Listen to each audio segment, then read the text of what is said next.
The UN Secretary-General Antonio Guterres is now going to involve himself directly in an effort to solve the Ukraine war.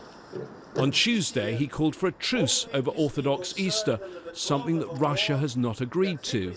But on the same day, he also sent two letters, one to the Russians and the other to the Ukrainians, requesting that he should visit Moscow and Kyiv. The first of those trips will now be on Tuesday.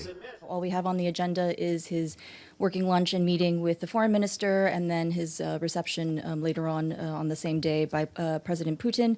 You know, as he said in his letters to both presidents, he hopes to talk about what can be done to bring peace to Ukraine urgently. Diplomats speaking to me before the Moscow visit was officially confirmed welcomed the Secretary-General's new peace initiative.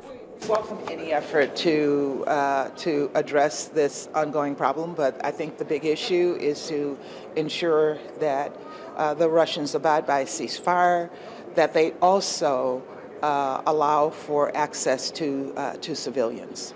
But any effort to end the carnage is welcome.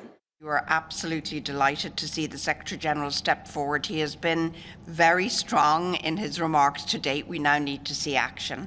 And I think the suggestions that he's put out there in terms of engaging both parties brings the UN into the role that it properly assumes in its responsibility for international peace and security. Before the start of the war, the Secretary-General had tried to meet President Putin. They were both at the Winter Olympics in China at the same time. Then Russian officials said it wasn't possible to arrange a meeting.